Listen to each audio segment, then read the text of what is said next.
Wake up, buyer payer people. It's a beautiful day. Go grab yourself another cup of joe and say hello to Jim and Michelle Rhoads on the Buy Here Pay Here Morning Show. Take it away, you two.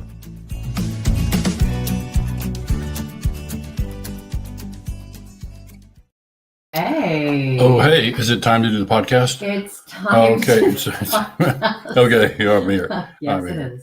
Yep. Welcome, folks. Welcome. Happy Wednesday. Yeah, it's been a busy morning here. Yeah, a lot of stuff going on. Jim was trying to rewire a light fixture. Yeah. And I'm not sure what I did. Every time you started to run the dishwasher, the garage door open, and I don't know what I did. So we had an electrician out this morning. Yeah. And it was for someone who knows what they're doing. Yeah.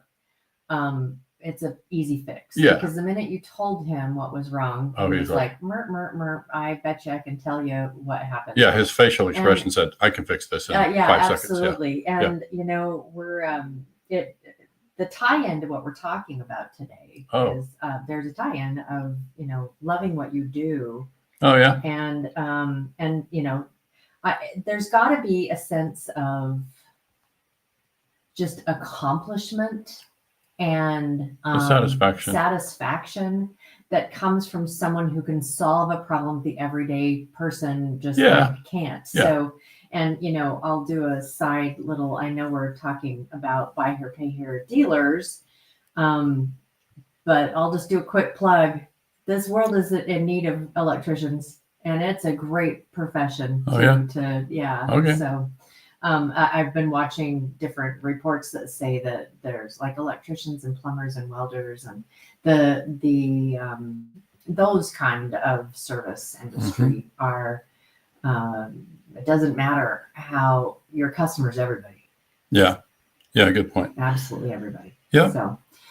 I got one quick announcement. If you'll indulge me a moment. Let me get this image shared because I just realized I never got it into the broadcast. But our friends in Iowa, Kristen and the dealer Brad, are celebrating 30 years. Congratulations. Yeah. So she's actually, I reached out to her about being on the podcast today, and she has a chamber event. They're making a big deal out of it in their community. And as they should. As they should. And you also know that Sorensen is, they're pretty active. They help out an awful lot. And they have a really great, Kristen we've had her on the show numerous times and different event things that we've done and just really has great numbers when she's part of V8 as well. And so her numbers look really good. She was part of the meeting we had last night, and our conversation was, we actually wrapped up the meeting by asking about, how much you guys love what you do. It's kind of not with the thought that we were doing this, but because I have, for those who haven't seen it, we've got a post out there for dealers who want to come and record. We picked 6 questions. I've got currently 13 questions to choose from. You pick 6 of them, come and do a recording session with us. And so we started those this week. Yeah, and there was a bonus question. There's a bonus question, but also one of the questions was, how much do you love what you do? And so far, the dealers that have come have chosen to answer that, and the results have been high. Yeah. But I think that the thing I want to share about Kristen is the general manager, been there for 13 years, and they have a really great culture, and I think they love what they do. I also, while I have it on the screen, give these folks a follow on social if you really want to get a feel for what we would recommend for organic social interaction and just getting to know.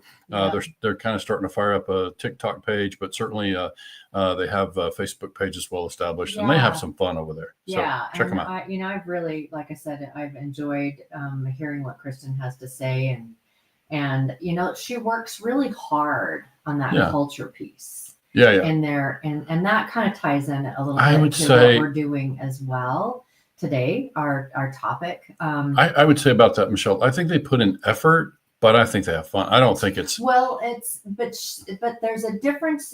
Those kind of things flow downstream. Yeah, they flow down. Of course. And so when you're given the bandwidth, I mean, as a general manager, obviously, the owner is like, go for it, do. Yeah. And she creates an environment where they can have fun. Yeah. And they can do the things, because a lot of times, you know, those wanting to do fun things and having an enjoyable environment to work in does not start with the low man on the totem pole. Yeah, and you can't fake it. Like you can't, you know, you No. can't show up if you don't love what you do and you're not Yeah. happy to be there. It's going to show up. I mean, Yeah. you can't be authentic and being enthusiastic if you don't really love what you do. Yeah. So that's kind of also ties into, you know, what we had in mind to talk about today. So, Yeah. you know, when we asked the question, I think this is something we don't really talk about a lot. It's like, you know, most of our conversations with dealers as coaches is around cost of car and, you know, collections and delinquency and all that kind of stuff. And we don't talk enough about this part about how much do you love it? Like, and, you know, for some, it's been a challenging stretch, Michelle. Like this business has gotten more challenging, more difficult in the last year or two. Yeah.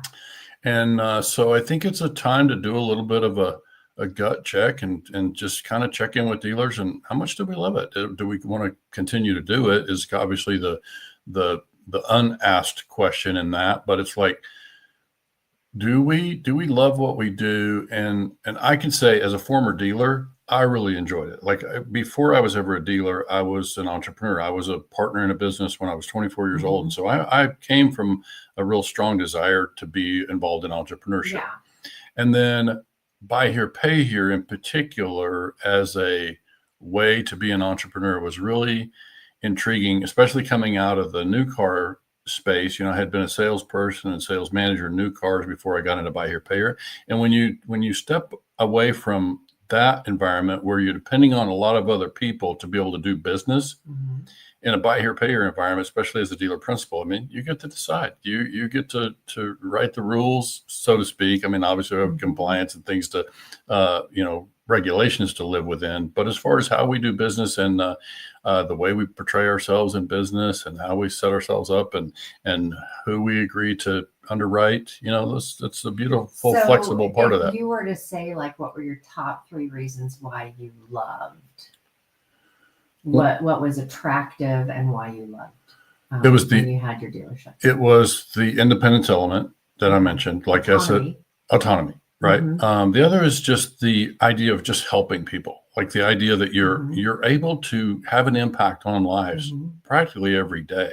Yeah. Like if it's not on the, you know, the customer who needs a car today, it's the customer who needs a little help on a payment or whatever the case is going to be. So your opportunity to really make a difference and to have a positive impact on lives was there. And then I would say versus other kinds of businesses, there was a comfort level associated with, and I have a quote here I want to share from one of the dealers who answered our poll this morning, but I have, I would say the other thing was this comfort level, and we saw it in COVID. I'll give you a quick example. It was the idea that you have cash flow as a buy here, pay here dealer. You enjoy cash flow off of the contracts from last month and last year and all those active contracts that are paying, you know, $500 a month or whatever the number is.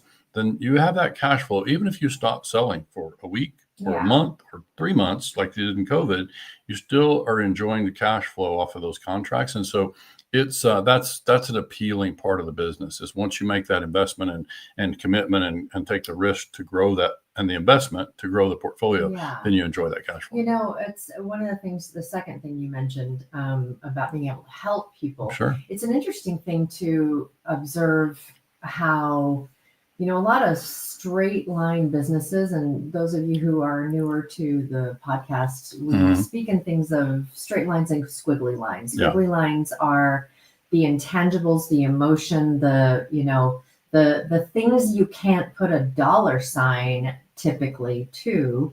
And then the straight lines are, you know, like all of the policies, procedures, the administrative, the all of that. And it's an interesting thing how as we have talked to colleagues and friends and all of that are business owners, how cultural impact, community impact is becoming something that's important to people. Yeah. And buy here, pay here dealers have been in that business since the birth of buy here, pay here. It's an impact business. It really is. It's you have the ability to just really impact your communities. If they choose to. Yes, I mean, we've met yes. dealers who are concerned about themselves first, and they don't really put a lot of Yeah. effort into, Yeah. into that community aspect. But yeah, I get But what I you're mean, saying. we with a lot of the dealers that we've talked to, I especially love when we speak to those that are in this business to make a difference, and are in this business because they've experienced being on the other side of this coin, or it's interesting too, because on those stories, it's either I had such a great experience, or I had such a negative experience and I don't want that to happen to others, kind of thing. Most of the time it's a positive experience. Which is awesome. But so we're here to talk about why. Do you love what you do, and why it matters? Yeah, let me show a poll before we get into all that. Let me show the poll. And this is, I just posted this morning, so they're barely a limited number of polls or answers coming in so far. But if you could see on the screen there that the question I wrote was, on a scale of 1 to 10, how much do you love being a buy here, pay here, or lease here, pay here dealer? Write-ins are allowed, and comments are encouraged. So we got some comments I'm also going to share, but you can see that we had a couple of votes, it looks like, for 8 out of 10. We had more votes for 7 out of 10. And then the rest were in the 9 and 10. Okay. So there's just barely, one or two votes. Show it doesn't even show the bar. Yeah. But it's so most everybody is a 7 or above. Majority are a 10 and a 9. And it's hard to love something every day. Like you just said, it's been a hard for a lot of dealers. It's been a hard stretch. And I'm sure that there are things that they in whole they love the business, and in individual parts of it's like, gosh, I hate that. Not my favorite. Listen, as a former dealer, I know that even the dealers who would say I love it, it's a 10 out of 10, right? Then even those people would say there are days that are frustrating. There are days that are stressful.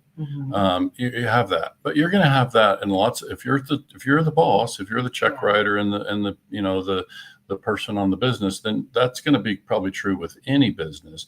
So you would like to be having those challenges and frustrations and stresses in a business that you love.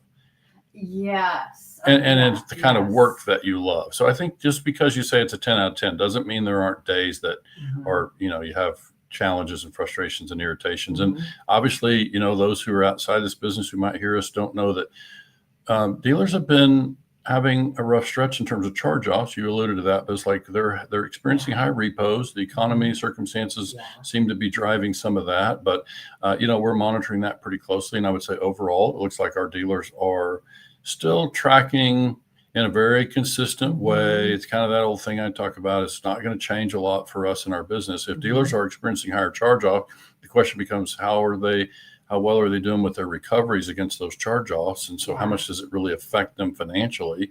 And overall, I can say that what we're seeing in our V8 numbers is that most dealers are pretty flat. They're not, there's nothing dramatic. There are exceptions. We have people in there who that would be the case, but more of them by far are pretty stable. Right. And so this is part of what, can be loved about this business.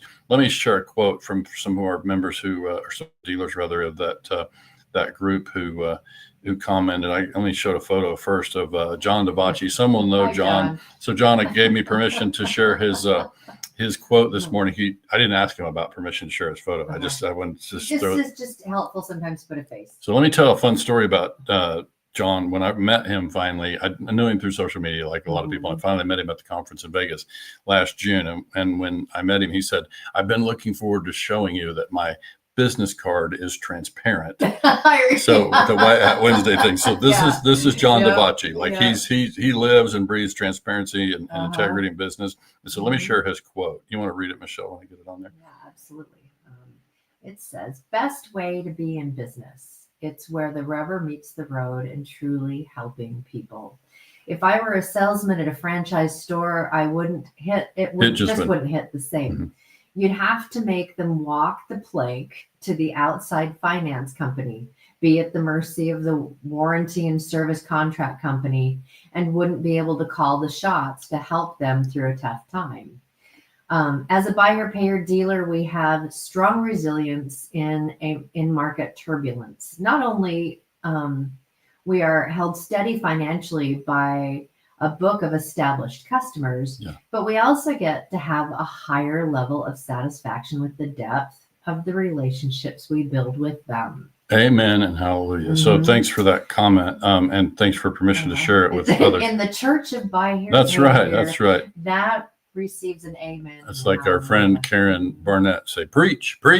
Yeah. So I love it, John. That's the way I feel about the business. And obviously he alluded to the same thing I talked about, where you enjoy the cash flow off of the current book of business that's already there. So retail dealers didn't have that. And that's why I say they felt it, like retail dealers felt that more in COVID when they had to be closed, like they were shut down for a period of some weeks. And imagine, still got rent, still got utilities and what have you. You could shut things down and you were cash heavy. A lot of dealers accumulated a lot of cash during that time and paid down debt, so it's just an example. One of the things that is to love about this business, but I think that's more straight lines element. What I really wanted to find out is how much do you get excited about, getting out of bed and getting to the dealership and doing the work and working with your team. And we've seen people make comments about how they were away and she won't mind if I share that Melanie Goldman, I saw commented about that. She was away on vacation and she returned and she couldn't wait to get back to her team. She just loves her team. I love it. Yeah. Our folks at Dealer Gems, love you guys out there in Florida. We need the darkness to appreciate the light. Amen. Yeah, for sure. Amen. Yeah. I'm going to church on a Wednesday. We are going to church on a Wednesday. Did you have another quote that you wanted to share? I do, yeah. So this one, actually, I didn't get Adrian's permission, but he won't mind if I share this. I'll just look and make sure. Adrian, our friends down in southern Utah. Yeah. So Adrian said, I'd say solid. He's the general manager? I believe so, yes. Yeah. And he'd say I'd say a solid 9 out of 10. After 20 years in the business, it isn't always easy. So again, that's it's not to say that this business is easy. It's got it's got a lot, you got a lot of balls to keep in the air, right, with this business. And so it's got its challenges, but it's can be quite rewarding. He said, I love the challenge, the relationships we build with our customers and the impact we get to make in our community. Every day is different and there's always something new to learn. The only reason it's not a 10 is that there's always room to improve, grow, and refine the process, but that's what keeps it exciting. Buenos dias, he says. So this is, these are examples of how people, think about this business. And I think for people that are outside the business, and one of the things I look forward to bringing back, Michelle, is we started to record these, the sessions with these dealers where they pick 6 questions. And I haven't had anybody select a question yet, but one of the questions I wrote was, when you meet somebody at a dinner party who's not from your business, it's just somebody from around town or whatever, how do you describe to them what you do?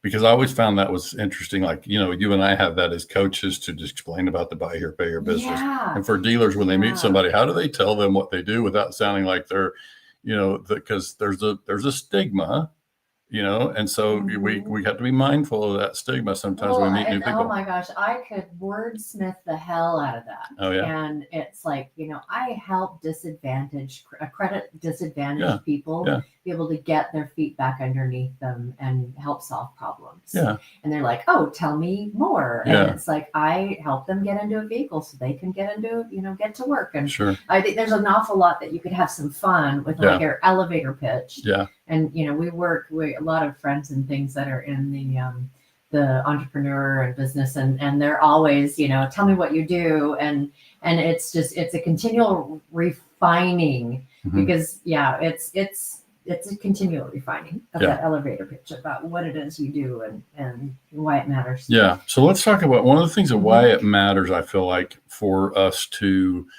love what we do is the natural, and we didn't go looking for any real science here. We just said, in our experience as coaches and people who work with a lot of dealers in a lot of places, one of the reasons it matters to love what you do, and one of the ways it shows up is with team attitude and culture. So back to the Melanie Goldman things. When you love what you do, your team will feel that. They will feed off of that from you.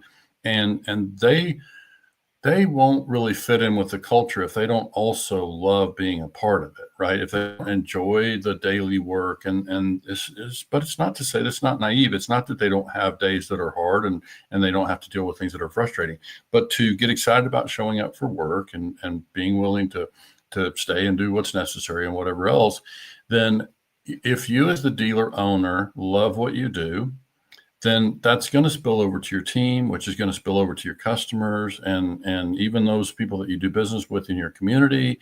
It's a natural extension. It's not, again, it's something we can't fake. So if you genuinely love what you do, then people are going to see that. And I think I could go one step further. If I'm the dealer and I show up every day and people see that I mean what I say when I enjoy helping customers solve problems. If they see that I don't just say that, I live it. I expect it, right? And so this starts to show up with the team when they can say, they know that I've got their back and that means something to me. And so this is part of what I think it's inevitable that the team is going to pick that up from the leader, right? Yeah, I also think, this is a great opportunity to kind of chat a little bit about like what it is you love. And because helping others is something that White Hat Wave really, really encourages that to be like a cornerstone. Of course. And that's the important thing. There are those out there that just love the money. Yeah, that's true. And so if what you love about the business is the money, that doesn't trickle down the same way to your team. Good point. So, and the money's great. And it can be. But what I'm trying to express is that, having a spirit of loving your neighbor and helping your neighbor, helping the disadvantaged, that really helps create an environment where a team feels part of something bigger than themselves. Sure. Yeah. Now, in contrast, if what you love is making money, right, and there's, there may not be the trickle down and the, or the celebration, and there's just an awful lot about how you're allowing your team to participate in the things that you love about the business. Good. Because when you do, it could be like, I love that we get to make cars look amazing or whatever. And it just is so, you add your team into that, and then they're like, we've got the best looking cars in the whole city, or, so it's when we open up opportunities for our teams to join us in the things that we love, that really creates just a beautiful culture. And no one likes to work somewhere that they don't love what they do. I think that my one of the things about culture, I think, is that we get to say that. So you mentioned cleaning up the cars. Like if I'm a detailer or whatever my position is in the dealership, I get to understand this is who we are in the community. So the cars are the cars, right? It's the relationship with the customers, and kind of that stuff is more culture. What's happening over there? I've just got a cord sitting on my leg, and every time I move, I can hear it. Go ahead. Okay, Sorry. yeah. So anyway, the idea is that we get to everybody in the team gets to understand who we are, which to me is part of the culture element. And when we love what we do, then again, that's gonna show up. It's gonna spill out, and we can't really hide it. Like it's gonna spill out with the team and everywhere else that we go. Another reason that it matters to love what you do is that it's gonna affect stress levels. This business, as I said, this is something that I think we see that with dealers, it can be a challenging business. And we see a lot of dealers, in social media in particular, a lot of dealers expressing frustration and even anger. And it's like, man, maybe this business is not for you. Like, it's just, if you're not in it for the long game and you're really straight lines about it, it's a pretty tough business. And if you don't have these same kind of underlying benefits to being in the business, then maybe it's not the right business. I would just say we got to monitor stress levels there and see, is it affecting our well-being? Is there someplace else we should try to make our living, that would be a little less frustrating? Because I think if you're I've talked about this in the past where I worked with dealers who were just like, I think the customer should just make their payment. I make my payments. Why don't they just make their payment? And I think if you're going to be in this business with the expectation the customer is going to make their payments on time, every time, just because you do, you're just setting yourself up for a lot of. You would never have a credit score below 700. Yeah, and you would have. and as a dealer owner, you're going to have a lot of frustration. You're just setting yourself up for frustration and disappointment day after day after day, and it's going to wear on you. I did a search on why it's important, the science behind why it's important, and one of the things it talked about was improves mental and physical health, which is part of the stress levels. People who are satisfied with their work experience less stress. Are less preoccupied with physical symptoms and have better psychological well-being. I don't know about you. I'm talking to everybody out there and to my sweetheart. When there is something that you just don't like, and you have to, oh my gosh, it's for me, my physical reaction is just like, it is procrastinated to the ends of the earth, and that just sits there like this thing, creates more stress. And then when I finally get it done, usually it was not as big of a deal, but at least it's gone. So but if it feels like drudgery, if it feels like drudgery, then you procrastinate. You put it off. You put it off, or you hire someone. Maybe. But this is it's another reason to obviously want to enjoy what you do. And then the last one for me would be just the resilience and longevity, which kind of all tied to everything else we've already talked about. It's like this business is really not for folks who, if you don't really enjoy it. And especially the piece that we would say, and by the way, when you talked about that thing about, if you're focused on making money, when we say that white hat dealers are interested in the success of the customer, it doesn't mean that the white hat dealers aren't also making a great living. Profit, cash flow, and what's more is, to me, the white hat element. The reason we promote that as much as we do is because it's been our experience that translates into longevity and sustainability. And so this is why we don't just want our dealers to be profitable. We want them to enjoy positive cash flow. We want them to be profitable. We want them to have low stress levels. We want them to be available to go and spend time with their family. And we want them to be an asset to their community for a very long time. Yeah. The end. Right. It's like, that's what we want. And so it's not about less profit. It's about staying power. I was, in my working years, done a ton of different jobs. And I remember I've waited tables, done that an awful lot. It's interesting because all of my kids have too at one time or another. It's one of those things we can like, oh my gosh, do you remember? And we talk about how things are different today. But I remember a seasoned waitress. Do we even use that word anymore? Server, a seasoned server. When I first started, I was like counting my tips in the middle of the day. And she's like, stop doing that. I'm like, why? She says, the money will come. Just focus on the work and focus on the people and focus on helping people and focus on serving and focus on having a good time and all of that. And the money will come. Right. And she was right about that. That when I focused on the money, I got more stressed. I could have, if I didn't know you were going to tell this story, I could have found the article. I saw something where a waitress was arrested because she went out to the car and threw something at a customer in the parking lot because they gave a lousy tip.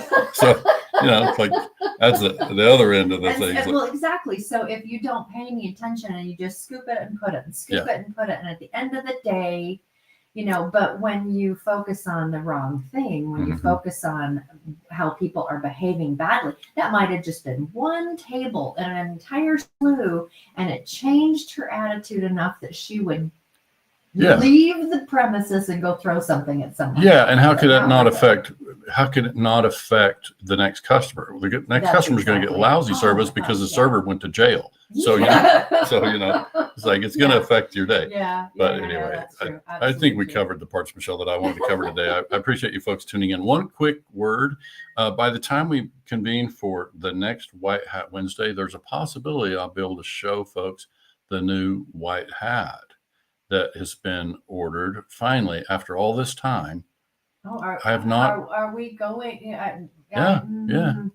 It's coming. No, it is coming, but maybe not next week because we're going to Utah for Thanksgiving. We land Tuesday night, and I don't know. We land Monday night. Oh, that's right. Oh, I'm like totally screwed up. She made. Yeah. Michelle needs a vacation. Yes. Yeah. It's been a I know we went to New Hampshire, but that was kind of just a relax. It was just a few weeks ago. It didn't last you very long. I think Michelle needs to do a vacation about every 4 weeks, it sounds like. So what a great idea. Yeah. I love that idea. Mm-hmm. All right. Well, let me see here. Let me pull up some stuff we're gonna do this. As we close up the show. We're gonna close up the show.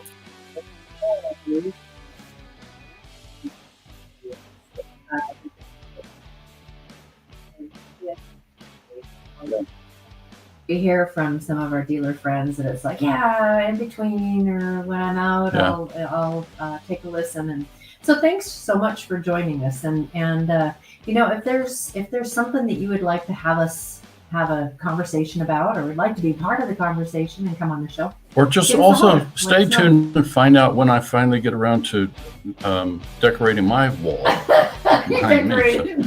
We did hers, so I get to see it. It's flat. All right, everybody, have a great rest of your week. We will see you on Friday. Yeah, and then the following Wednesday we will be in Utah. Yep. So, all right, everybody, have a great day. Thanks again for joining me.